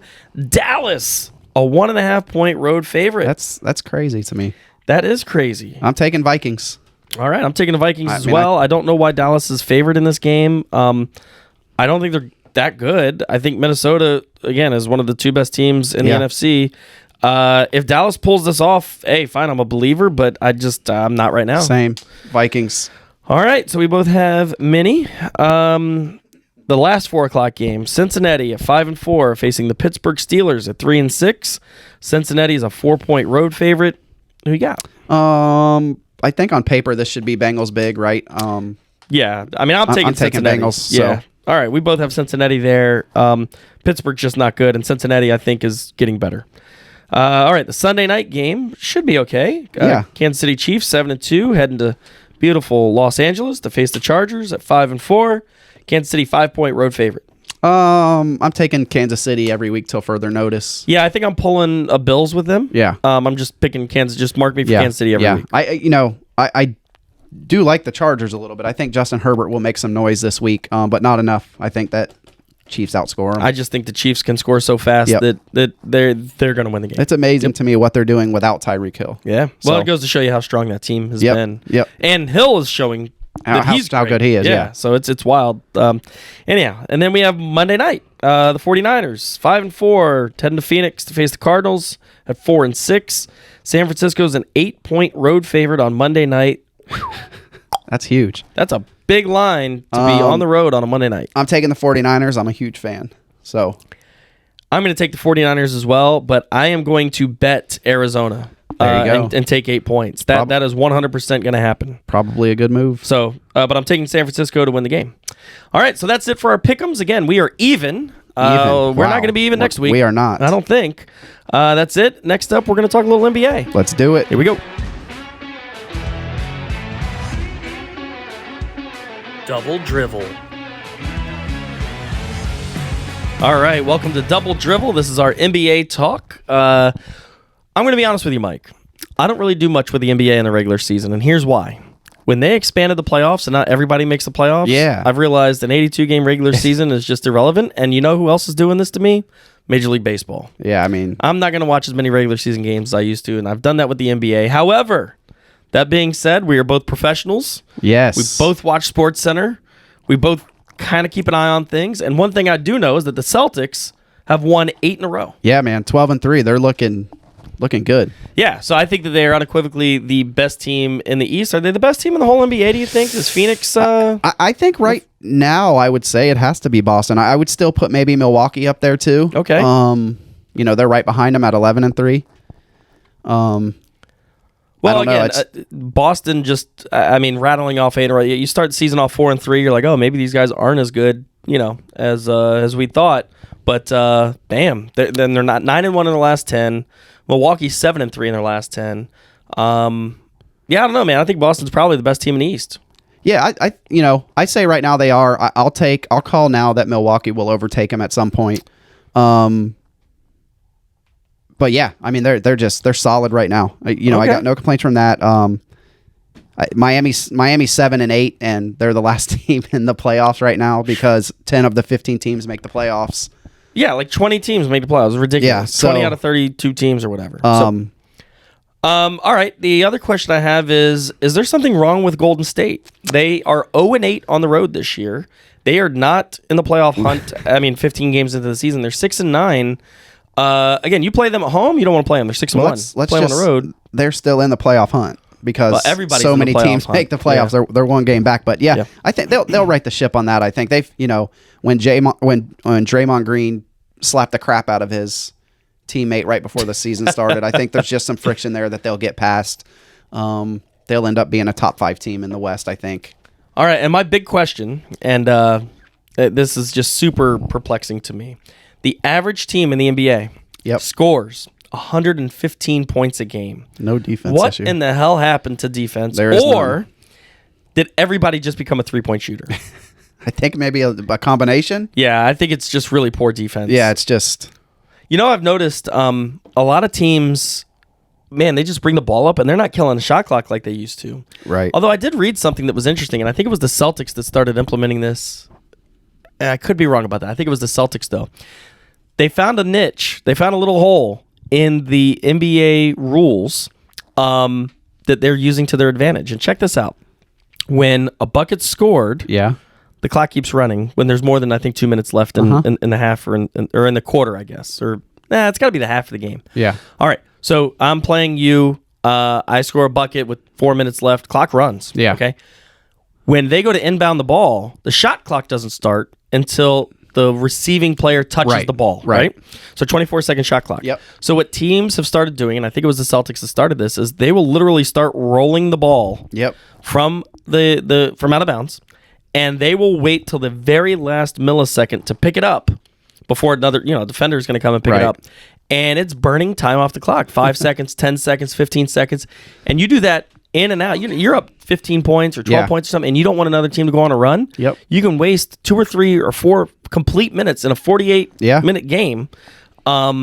It's brilliant. Yeah. The competition committee's got to come together and figure something out. Yeah, they will too. I mean, I'm sure they always switch up everything. So But I was like, damn, that's pretty smart. And again, you're talking only 10 or 15 seconds at a time, but you do that 15 times in a game, right. man. You're eating up some serious time. Yeah, no, it's good. Yeah, they'll look at it. Yeah, it's smart on the end of the team doing it, and I'm sure frustrating on the other end. The answer to that would, I guess, be full court press.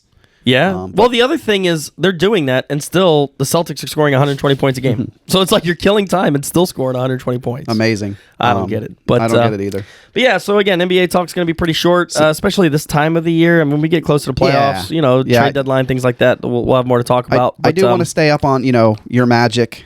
Yeah, no, not my Magic. I don't have a team. I'm kind of a Lakers fan because I like LeBron, but they suck. And Magic are 4-11 and only 3 games out of the last playoff spot. So right, and the Magic have a better record than the Lakers. Yeah.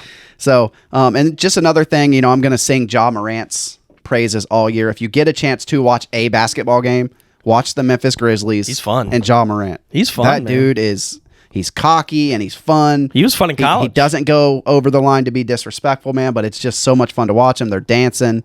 So watch them if you get a chance. Awesome. All right. Well, did we just become Grizzly fans? I'm a Heat, is that my team I'm now? a Heat fan, but I follow the Grizzlies a lot. I think I'm a Memphis fan now. I like it. All right, here we go. I like Memphis now. All right. So that's it from our NBA talk. We're going to talk a little bit about the NHL. Let's Mike's go. favorite. Yes. Power play. All right, this is a little power play action. It's where we talk about the NHL, Mike's favorite sport. Mike, how many NHL games have you watched this year? None still. Still none. I still follow it on SportsCenter. Okay. I'm trying to get into it, man. I do follow the standings and what's going on and stuff like that. But like I've said before, like hockey and soccer have always been when there's national teams playing. Like I watch USA hockey and the Olympics, and I watch USA hockey when it's the World Cup and the Olympics and stuff like that. So I'm gonna rely on you for a lot of this hockey stuff. All right, well, don't rely too heavy because I haven't really been following them. My Rangers are struggling. They lost last night to the Kraken in overtime. The Kraken. I mean, you lose to a new team, a team that didn't exist 2 years ago. So yeah, they lost to them last night in overtime. So they got a point. I know you don't quite understand how that works, but I'm putting it all together. Okay, yeah, we got a point, but we wanted 2.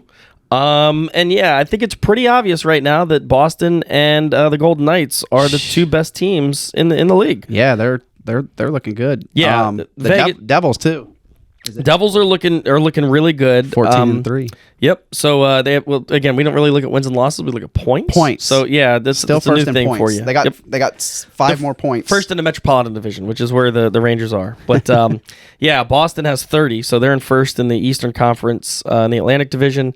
And the Golden Knights, I'm telling you, man, Golden Knights, they're good, dude, and they're another new team. Like they've only been around a couple of years, but they are really, really good. Their defense and goaltending. Is who is their big star? Do you know it enough? No, not really. Yeah, I don't really know much about them. I know that this guy Eichel, their center, scores a ton. Yeah.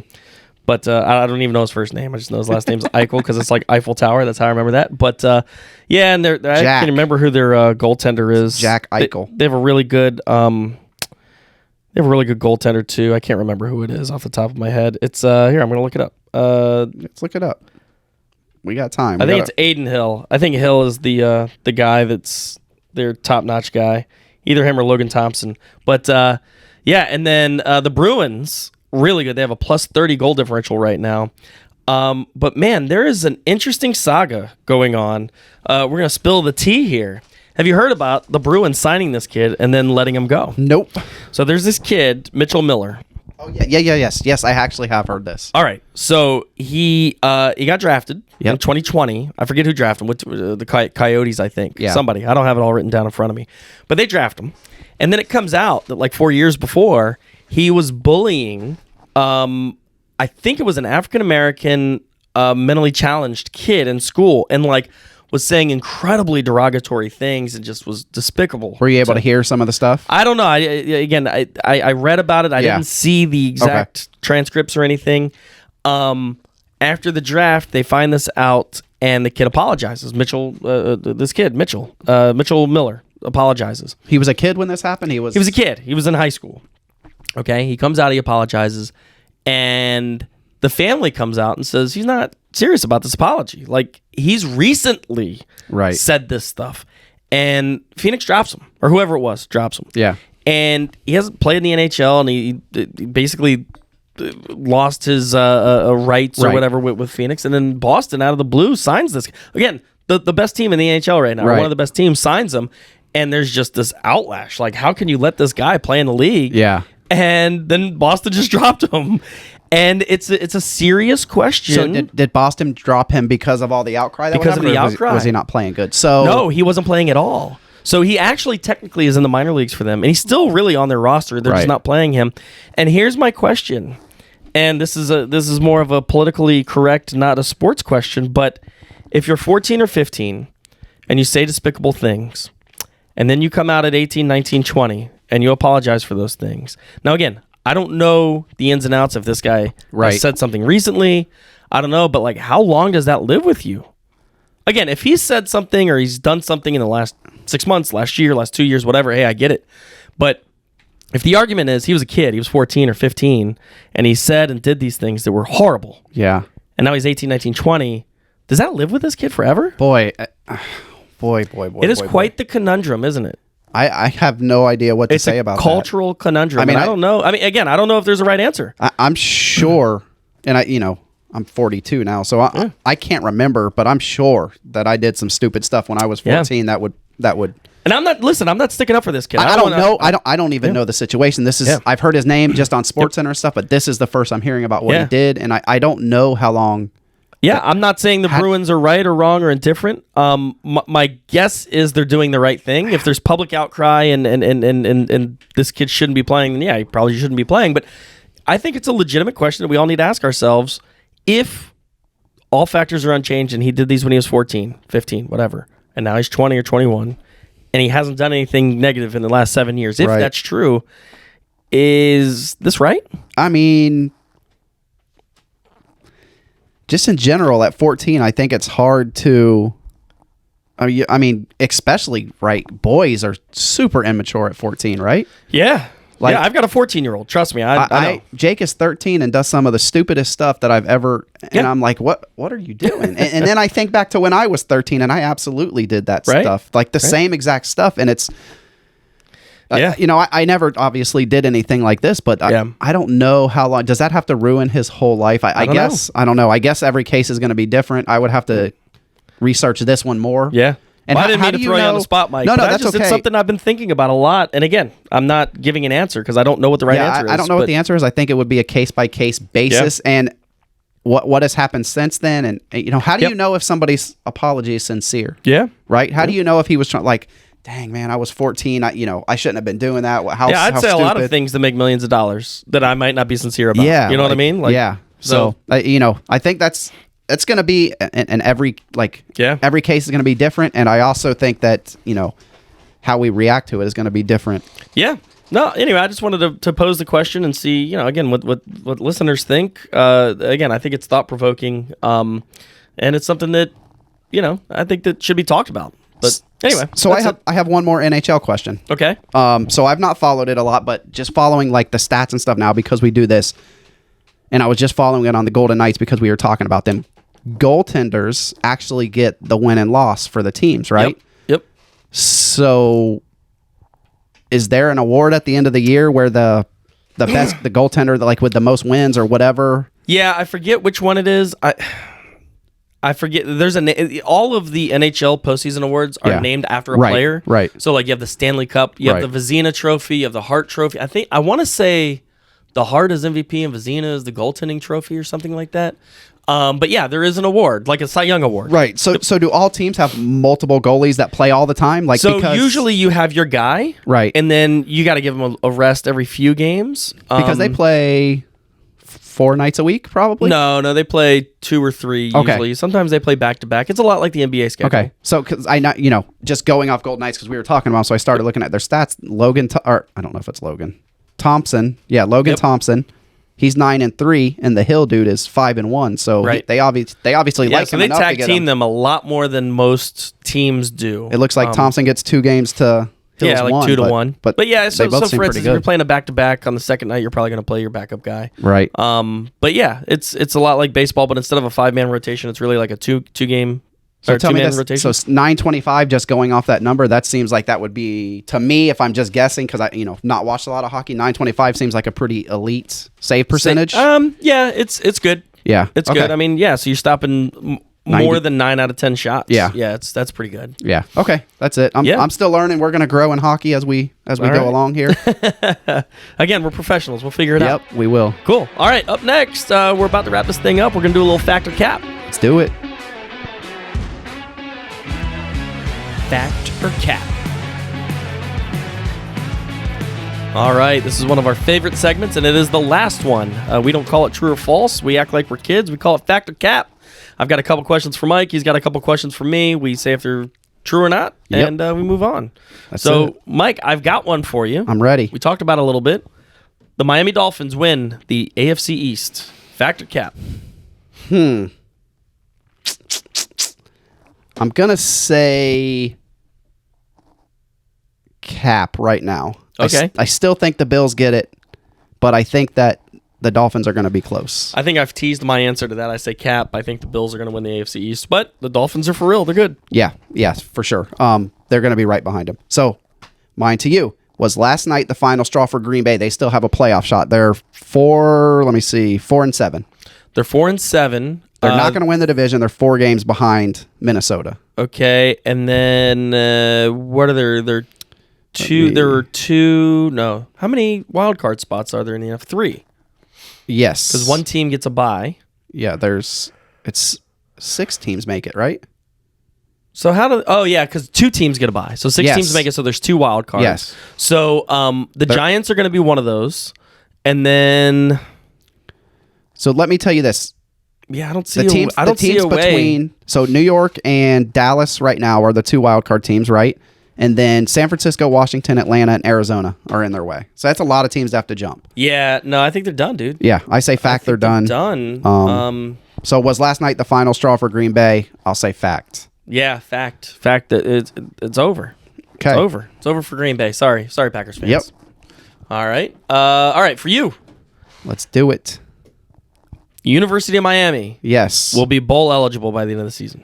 I say fact. Okay, so I s- you're saying they're going to be Pittsburgh or Clemson? They're going to probably lose to Clemson, keep it close, but then beat Pittsburgh. Okay. So, yes, cap. I Or, s- no, fact. I say cap. Come I on, think bro. they lose to both. I feel you're hating right now. I am. I'm hating. You're a Miami hater. Yeah. All right. What you got? Okay, my for you. Will the USA make it out of the first round of the World Cup? All right, I was going to talk a little World Cup at the end of Factor Cap, but it does start Monday at 2 p.m. Eastern Time. They're playing in Qatar. I don't know how you say it, but in the Middle East. Yep, they open with Wales. Yep, they play Wales. I think them and England are going to come out of that And pool. two teams make it. Yeah, so how it works is there's 32 teams, and there are 8 pools, and each pool has 4 teams, and the top 2 teams make it. So each of the 4 teams play each other in their pool, and then you get 3 points for a win, 1 point for a tie, and 0 points for a loss. Yep. And the 2 teams with the most points, and there are some tiebreakers involved there if you tie as far as points go, but the top 2 teams go. England is one of the best teams in the world. Yes. They are phenomenal. So they're going to be, by all accounts, they're probably going to be the best team in our pool. Right. The United States, Wales, and Iran Yes. are the other 3 in that. That's it. And I think the United States might be good enough to be number 2. So I'm going to. This is obviously heart talking because I'm big into it. Right. I would say yes, they're going to make it out of the pool. Now they're probably going to lose in the first round of the round of 16, the or round whatever robin. it is. But round of 16. But yeah, I say fact. Yeah, I like them making it out of that. Like I said, I'm not a big day-to-day soccer fan, but when it comes to World Cup and Olympics, man, I turn into this crazy soccer guy. Well, there's a lot of controversy about guys that didn't make the U.S. roster. Right. And there's a lot of guys out there saying, hey, this is not the best team we could have put on the pitch. So it'll be interesting I guess to see. we'll see real quick, won't we? But So- Iran is not good at all, and Wales is good. So the United States or Wales should be number 2. And I think that the U.S. will be there. And so we're probably next week is Thanksgiving. Yeah. I don't know when we're going to record. Yeah. But we play Monday against Wales. We do. And then we play Friday, the day after Thanksgiving, against England, which will be possibly the biggest men's soccer game in United States history. Yes. Day after Thanksgiving. Nothing's really going on. Everybody's going to be watching. I think the game's at 2. 2 o'clock. And then we play Iran, I think, on the next Monday or Tuesday or something like that.